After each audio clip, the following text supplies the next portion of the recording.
Hi, good morning, everyone. Thank you for joining us this morning. Welcome to this conversation with Robert and Uta. I'm going to keep my introduction brief because I really want as much time for Uta and Robert to speak, but just briefly, Uta is a German filmmaker who has been a central figure in the Berlin experimental film scene since the 80s, organising screenings and bringing different people together, as well as making her own films. Robert is an American filmmaker who moved to Europe in 1967 with Gregory Markopoulos, the third filmmaker in this program, and he has lived in Europe since then. He and Uta live between Berlin and Massachusetts now, I'm not sure how many of you have been to the program of this program of films since Friday, but on Friday evening we saw Uta's feature-length film, Russian Green with Horses, made in 2019, and Robert's earlier work from when he first moved to Europe with Markopoulos, the early monthly segments, a series of diaristic sort of studies, and from the Notebook of, which was made in Florence. And then yesterday was Robert's films, more recent films of the last 20 years and more or less, and then this afternoon at 1 o'clock will be Uta's short films, which cast a long glance across her filmmaking, with one film from the late 80s and then the films across the 2000s. And not so much to ask either of you to comment on this, but I think for those of us who watched these films, we really get a sense of the very deep presence of Uta and Robert in each other's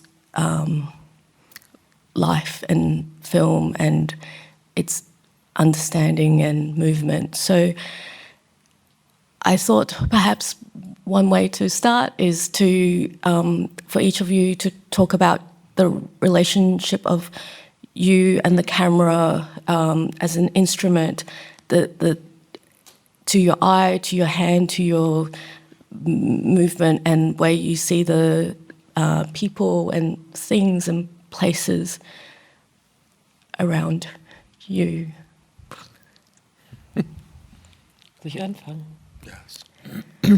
Okay, thanks, Audrey. Thanks for coming this morning. Who hasn't seen any? Who has not seen anything of me? Okay, so a few people. Yeah, so maybe basically what is fundamental is that is also for Robert, but yeah, we work with a 60 millimeter camera, a Bolex camera. This is a small camera. It has maximum 3 minutes of material in. Then you have to change the reel. I work only with a handheld camera. So these cameras are silent. That means always the sound is separate. And so this gives some, of course, this forces us to think about sound and silence or image and sound in a different way, because if we want to have the sound of the situation, we have to tape it in a separate tool. And so I specifically work with this handheld camera, which means also a more body connected. I mean, I move while I'm filming. I'm not a stable image. My decision for an image is not just to make the cadrage, to think about what is in this cadrage, but it is this in the moment finding angles by moving around and also changing focus and iris. So the tool, the instrument, I call it also an instrument. This camera is crucial for the form of the film in a way, and. And then it is, I'm not a person who writes scripts, so I'm more reacting to what I see, observations, what is around me. Sometimes I decide to go to a place, or sometimes I decide to make a film, for instance, about a friend, a portrait film. So that means I will be in communication with this person, and we decide on a place where we want to film, and maybe things like what are you wearing, which clothes. But then in the moment of filming, it is a lot of improvisation. It's a lot of spontaneity, and and this sometimes I compare also with musicians who improvise. So it's maybe here for them stop. Yes.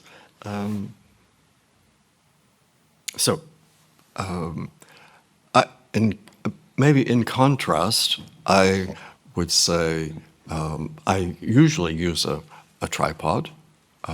Even when I am moving the camera, very often the camera is on the tripod for the pans.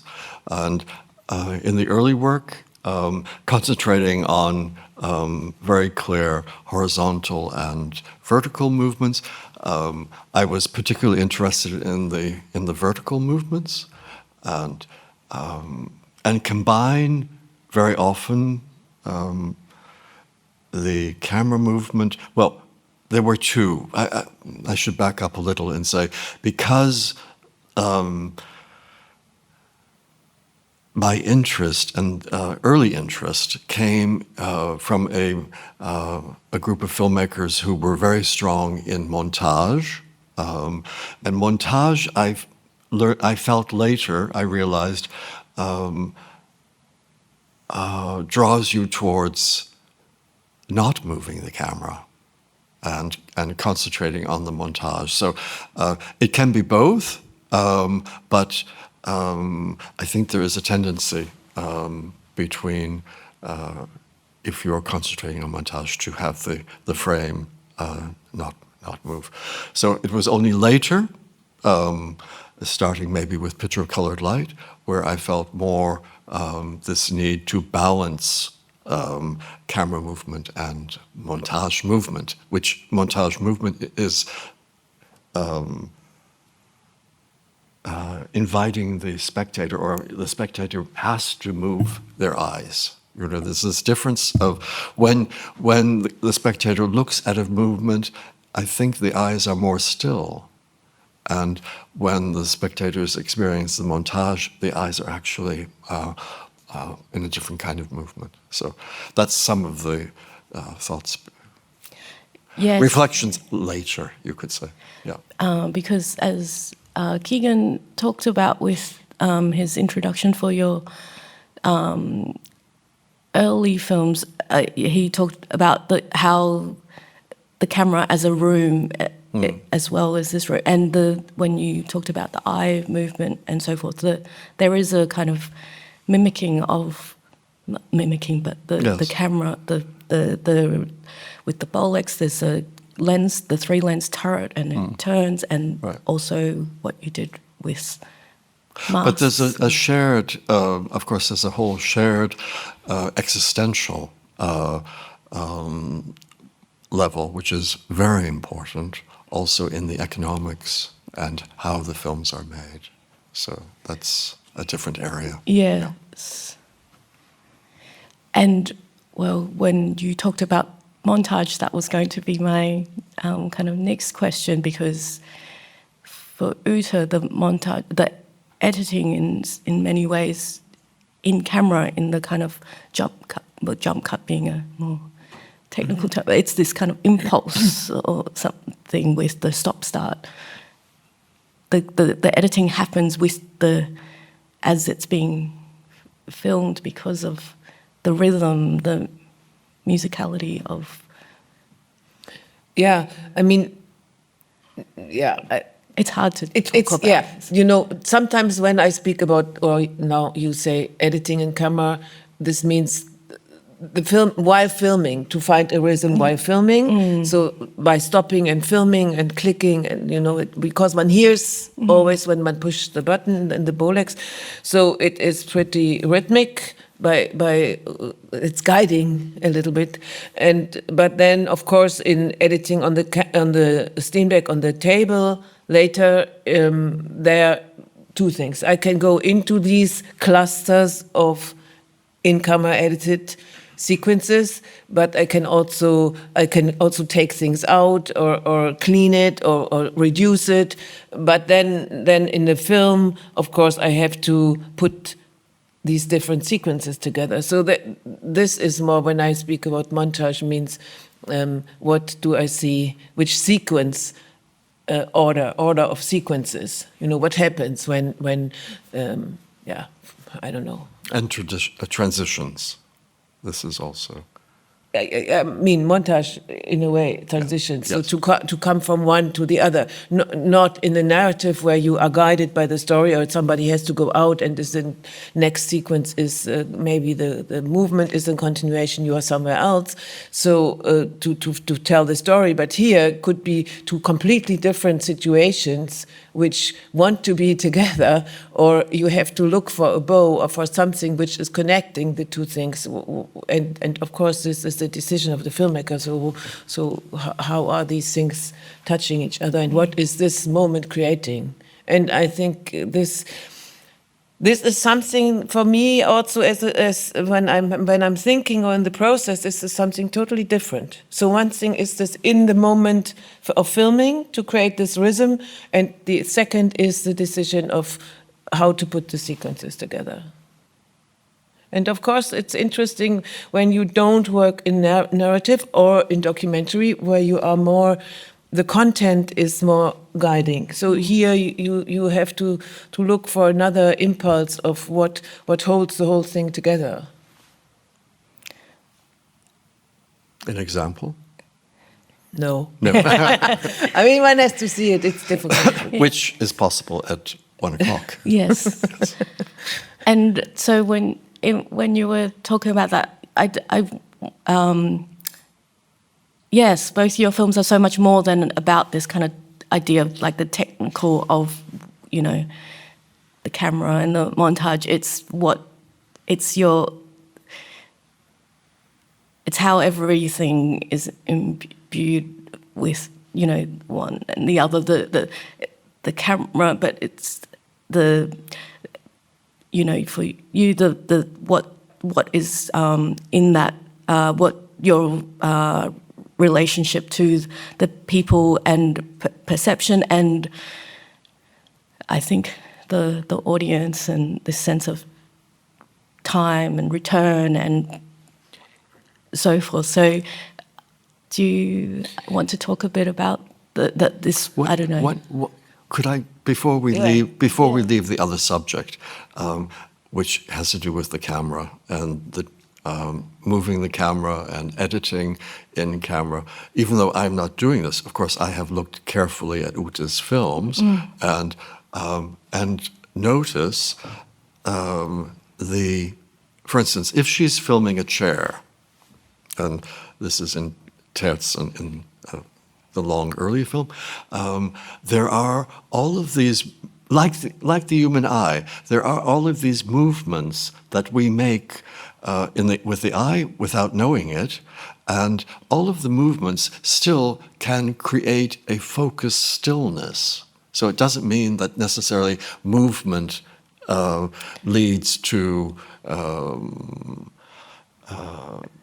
you know, what to call it, an explosion. It can also lead to a concentrated stillness by the way it's done. And Yes. that's, This is not quite what you're saying, but I also think of Amir, at the sea, when you film this rock, and that exactly. Yeah. the movement of the waves, Yeah. the stillness of the rock, the water, the senses, what waves crashing is, if the eminence of. But Audrey, this is more, I shouldn't be that's true. Yeah, the describing it. filmmaker Yeah. is difficult This to is- speak yes, about. yes, Yeah, so it's because, not- of course, because when you as an audience, you receive, you see it, and something can happen. Yeah. And of course, I hope that or when I film, for instance, this is the first film in the short film program, so it starts with a little rock in the Baltic Sea. So of course, it's my fascination of this rock, of this water, what happens there, and then I try to transfer this Yeah. into an image and a rhythm, and then it's very nice if you receive And I think it as when some- but it is not for you to talk about. Yeah, difficult. But I think when we see it, also the sound that we will hear, all these things, there's this idea of ebb Yeah. and flow, and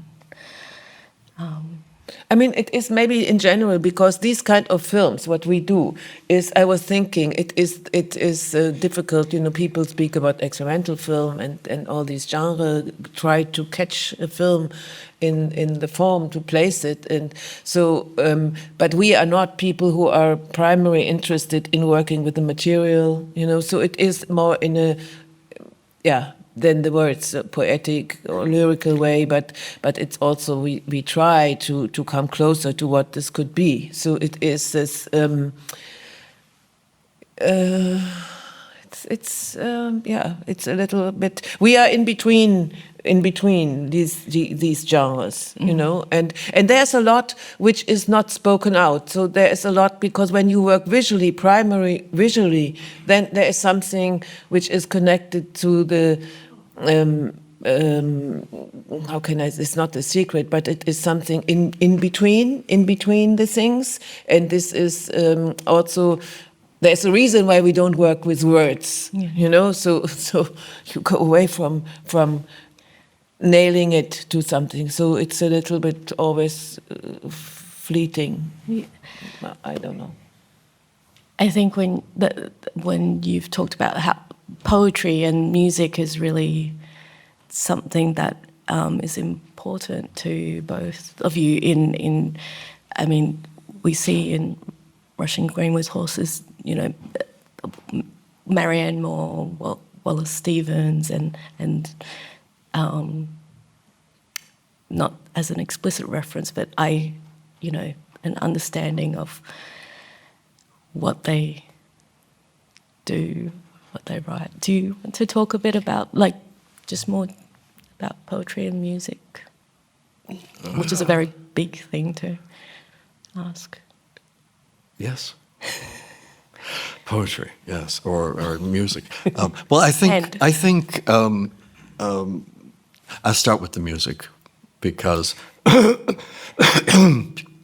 that's where I began as a young filmmaker, I would say, in the measuring of the number of frames. So working actually with numbers, and that means very brief images and then phrases of images. So, and the difference between a single image and a phrase of images, I think, is important. I mean, Ute, when you spoke about the in-camera editing, that's one way of creating a phrase of images. Whereas in my counting and cutting the image, it was also creating the rhythm in the after filming, and it's a different kind of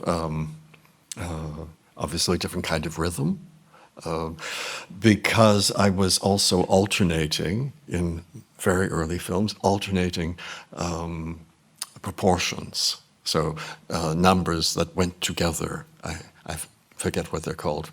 There's a special word for that kind of number, which goes, 3, 5, 8, or 2, 6, 10, and then having them come together. So there's the composition, and then the phrasing of the editing. Yeah. What was your question again? Music, right. Music and And poetry, of yeah. course, in poetry, it's a little bit the same.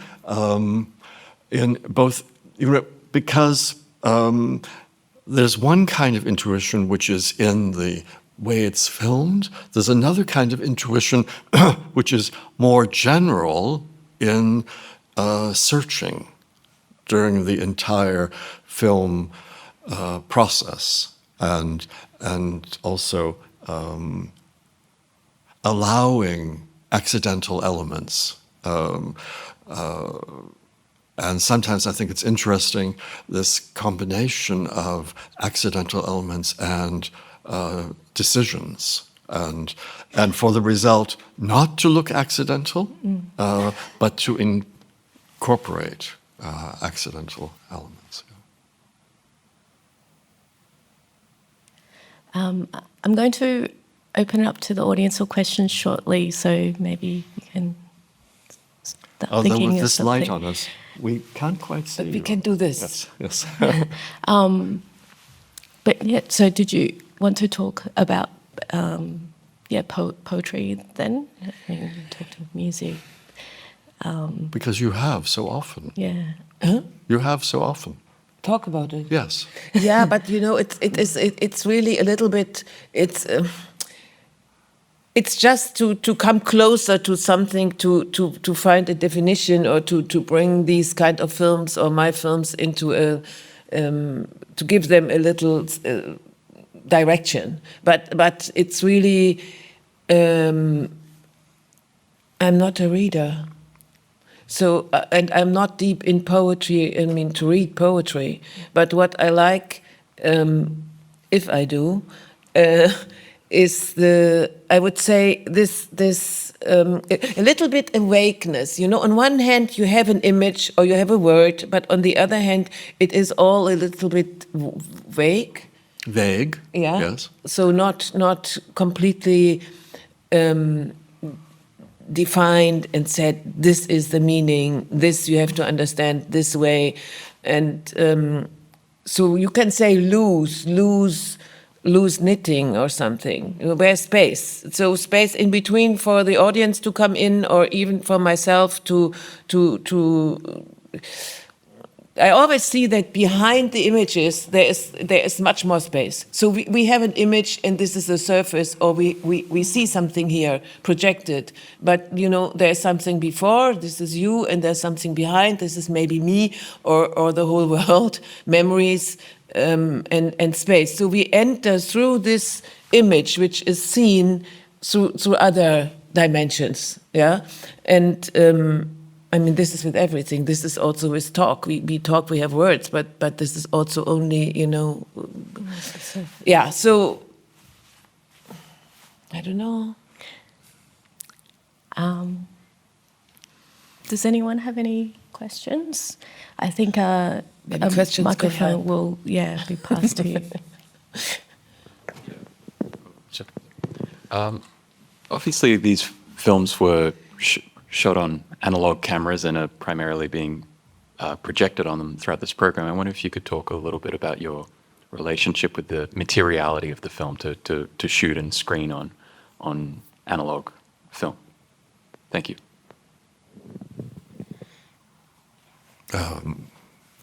We like it, yes. And Except for the bringing over part with the suitcase. the suitcase, yes. Of film. Yeah, but we manage that also. And I think, well, first of all, there is the visibility in the way of working. So when you begin as a filmmaker, I think there's a special learning process with analog. And I find that, I mean, it may only be that I'm a certain age and I think this, but I would imagine that for someone who's, shall we say, in the general area of moving image, if you first encounter, or at an early point you encounter analog, it teaches you how to think about the moving image in a way that is maybe not so visible in the digital. But that's open to questions because I'm only using analog. I can't really speak about digital image. And then, of course, and I'm very interested in the projected light. So, for instance, when it is a fine, beautiful projected film, this quality of the light from the screen and is so strong. So, the basic sense that you have light imprinted on the emulsion, and then you have the light on the screen. So that's also why I'm not interested, for instance, in still photography. I'm only interested in projected photography, you could say. And up until now, the projection print, for example, I think gives the most beautiful, can give a wonderful sense, especially of color, because we are mostly working in color. So I think all of and the way of handling it. And then the other side is the future that I also think, but of course this was not in my intention, but it developed the sense that it will last better, that because of course, everything ages from the moment that you make it.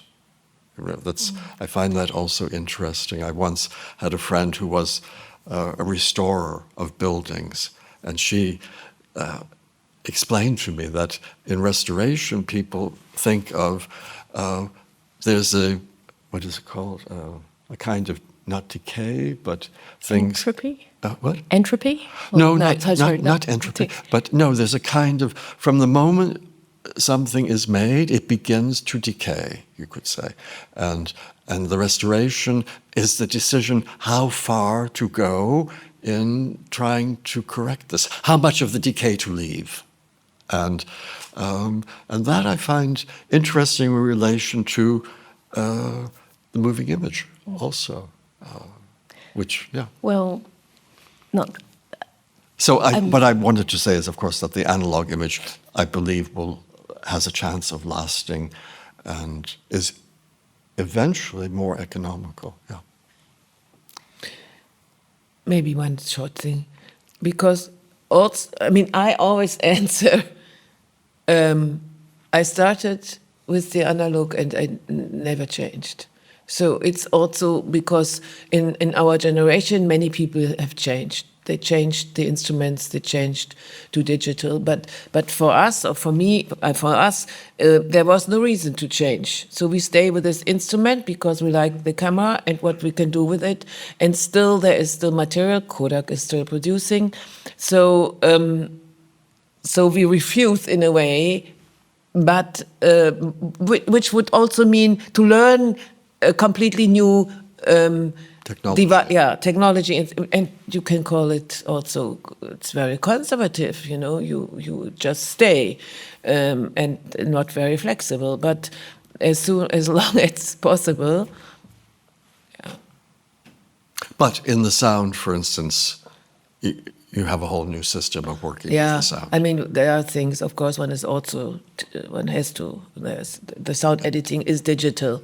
So I just have the image on the editing table and have the computer on the side, and I edit both at the same time. And because it's not a sync film, sync word sounds, sync sound, so I can So anyway, I of course one develops also other things, or one makes.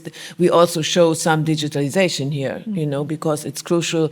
For instance, for the film "Oh, the Four Seasons," we have only 2 prints, and it's risky to show prints. Not here, but Yes, on that note, we should thank Michael and Alan for their beautiful projection. yeah, Yes. it's really a treasure here. I mean, for us also, it's a pleasure to sit there to see the films projected. And sound also. Yeah, and sound. Yes, the it's sound has been fantastic. very But good. of course, it's not. It's a rare Yes. occasion. But as you were talking about working with film, not to be too large with it, but your films are about life and death and the time, how a real kind of unwound. And anyway, It's not really. But I think John wanted to say, John. Yes. Up to you. I was going to ask a second question, but I just asked. I was going to ask about how you two work together, or since you were both together discussing this, I thought maybe I'd push and ask maybe a private question on how you think about each other's works or help with one each other's works. Whether, for instance, Robert might give opinions on Uto's concept or vice versa, or like, I'm watching your film and I have advice. I was just wondering, do you try and maintain a distinct, this is my film and this is your film, or do you actually, provide advice or provide support or lend each other a camera or equipment or lens, and that's where it lands. Well, I think all of that, but I wanted to make a small joke. As we came in and I looked at this in conversation, Uta Aurand and Robert Beavers, I thought, oh yes, that's what we're usually doing in the kitchen. But more Maybe on the editing table. maybe on that. Yes. So it's complex. Do you want? I mean, yeah. So we have both our cameras, and Robert has different lenses than I, and they're a little better than mine. And so we have both. He has a different sound equipment. I'm just using a normal Zoom. I say, and he has a better sound I say, equipment. put the lens cap on. Yes, lens cap on. I don't want that. Yeah, so I noticed there are differences, but and of course, if one of us is, so we have 2 places with 2 editing tables In Berlin. In Berlin. So we have each, and if one of us is in the editing process, then on some point, of course, we are asking, I want to show you something and would like to have your opinion, but. And in terms of influences, that's very difficult to see yourself. you know. But also because it's organic, it develops over time. And And I was used, I did collaboration work also from the beginning on in the film school. So I studied at the Berlin Film School, and with Ulrike Pfeiffer, and you will see also the 4 seasons we did together. So from time to time, I did collaborations with close friends, with one friend always, and made a film together. So and Robert was more used to the parallel, maybe with Gregory, but you can say this. So for me is the exchange of ideas and comments, and is something what I like, But the editing, each of us is doing alone, yes. And filming alone. and filming alone. Yeah, and for the earlier part of my filmmaking life, this was because we didn't have an editing table, and we really didn't have something to show that way. The process was more to look at all of the footage, maybe at the lab, or in the cinema, to look at all of the footage once, and then to begin to edit. And so there was no real comment during the editing with Gregory. There was no that I can remember. But I mean, It was more the you could say the holistic, and also the idea by not saying something you say it better or whatever. But also I find it interesting that you said, for instance, early monthly segments, he did it, but the print was only made in 2003. After The the final editing. editing. The No, the early Yeah. monthly. Oh, sorry, early monthly segments. Yes, that's true. I never. I didn't print it in its original form. Yeah. And I- you that- only came back to that. You only printed that in the. Yeah, 2000. about 2003. Yeah. So, but it also has to do with analog, the fact that it was a positive image. It's all reversal film. So this is a different, slightly different situation. Yeah. So with Gregory, the exchange was more maybe through writing also, that then came.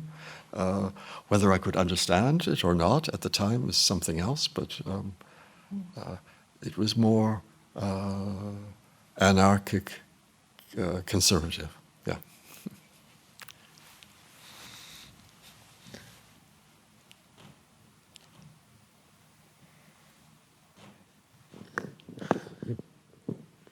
Hello, both. One thing that really strikes me about both of your films is maybe two distinct and different things, which is travel is very important, the sense of travel and going out and this sort of discovery of things, but also an act of return to things. And I think in Ute's films we see this a lot with her return to the same subjects and seeing them in different stages of life and returning home or to places that you've inhabited in the past. And this is, of course, was a major feature of Robert's program yesterday, the recent films, and your return to your mother's house and to kind of tokens and images that have both kind of personal and or mythological or something significant. So I just wanted to maybe prompt you to talk about either traveling out and just kind of going out, or kind of returning to things, and whether you see filming as kind of an act of making films as an act of return. Well, again, I would make it maybe a distinction with the early films when I was first in Europe in my late teens and early 20s and into the 30s. Each film actually did come out of deciding to travel to a certain place. So, and then it took some months. I didn't just arrive and film.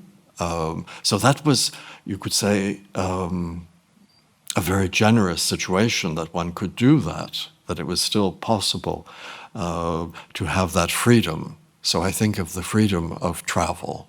And the examples would be the films made in Greece and in Italy. But to go back to your idea of poetry, because when Keegan was speaking about that, then I thought of the American poet Elizabeth Bishop, who wrote a very famous poem called Questions of Travel. And she ends that with the question, or should I have stayed at home? Should we have stayed at home and not gone to see the sun set on the other side? Yeah, so that's different thoughts. Yeah. Yeah, and for me, I mean, different because Robert has, for many, many decades, he didn't have a fixed home, so they were always traveling. This was your life. Yes. And for me, I stay in my apartment since 44 years in Berlin in the same apartment, but from there I travel, and so go out. of course, travel means only that you see things. Okay, so maybe it's connected to first impressions. So I'm not a researcher and I don't research, or I refuse even to research before, okay, going to Australia, even where's Brisbane? What is Brisbane? And or when I went to Brazil, I don't want to go into, so I like to come to something. I mean, one is never a white page of paper, but as much as possible. So first impressions are this is my inspiration. So I don't go back to a place for normally. Maybe it can happen, but normally not. So the impulse of filming comes from this. In the moment, if I find some interest in it, even if I make a film like India or Japan, when I came back and wanted to film in these countries, but so of course travel means that you see a lot of new things. I mean, my neighborhood now, of course, it's changing. I stay, but this neighborhood is changing. But yeah, so this is one source of inspiration. What is flattering me, what is giving me, and what is an interest or curiosity also, and then you bring it home, and then you do maybe reflect when you come home and you look at it. This is also a difference, because when you film with analog, you film, then you bring it home, then it's a lab. There's always time in between, and then you see it later, and then you are back home, and so it's a kind of memory. This kind of present and past in film, you film in the moment, and then it's already past, and then you see it past, and then you edit again and create a kind of presence, but of course in this dialogue with what has happened before. So maybe it is the what travel means in itself, to go somewhere else, yeah. Yeah? I mean, also travel means different things at different stages in one's life. I think this is true. Also, yeah. And even if I go to the apartment of Renate, of my friends, I have been there, but when I want to film and she's on her sewing machine and sewing, then you can say it's the same thing. It could be also the beach here somewhere when I get an impulse maybe to film, or a kangaroo. And so it's not so much connected to the fact of travel, but also maybe because myself, I'm in a different state when I'm out of my usual, daily life. Yeah. But then, actually, I think I would maybe turn it in a different direction and say, but then comes the question, where can you go more deeply? And is it in, an exile situation or at home? And it's a very basic difference between the people who leave and the people who stay.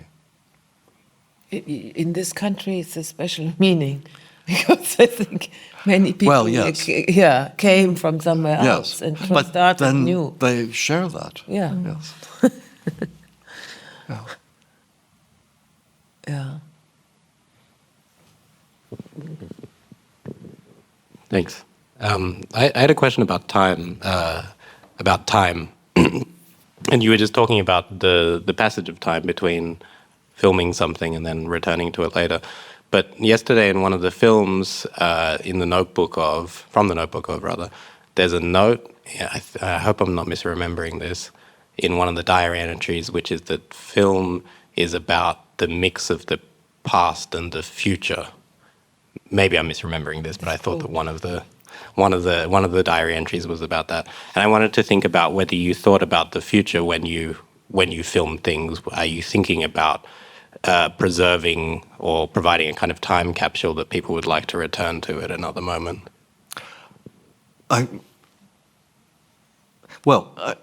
Because that filming was done in Florence, I think I had a special sense about the present in the past and the past in the present because of the historical locations, and then I had a very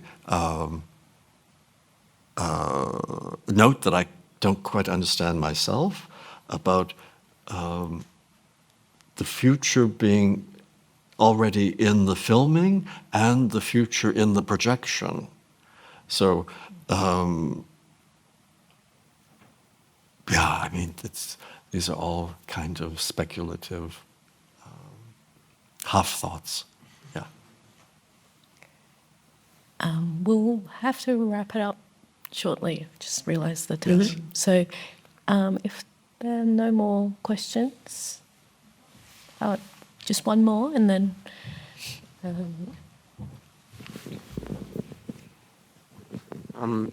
This is also a question about the Notebooks film.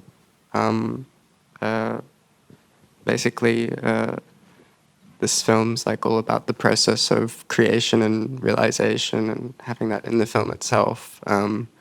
How, and I'm not sure the best way to phrase this, but how do you try and realize these abstract ideas about sort of everything into things that you can actually make and have exist in this like physical form?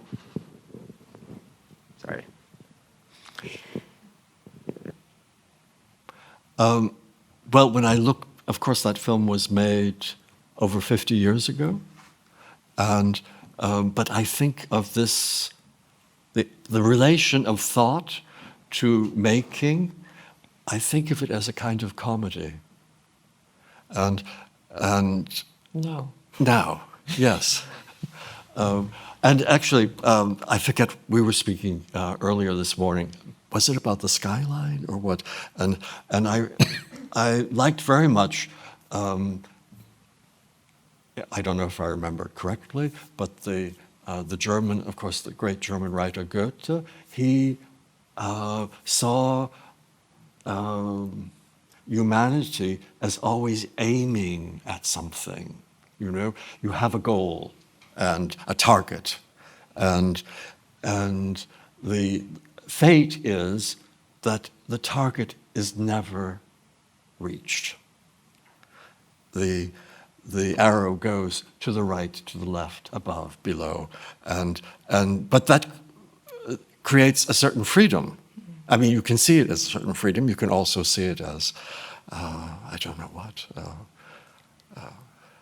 But so you know, the notes, even when I was making the film, you know, I included notes from the very first years when I was thinking about film. So all these notes lead up to the filming. They're all, except for one note. And so I use them as a way, as material, not showing that you can't realize a thought. But they have a purpose. For me, yeah. Others may want to film with no thoughts, yes. On that thought, maybe we should Yes. And so I just want to finish by thanking Robert Hughes, GOMA, for supporting this program. Of course, Keegan O'Connor for being the co-organizer. Yes. And hope to see you in an hour. Yes. Co-curator. Just remembered the word. Yes. Thank you. Thank you. Yes.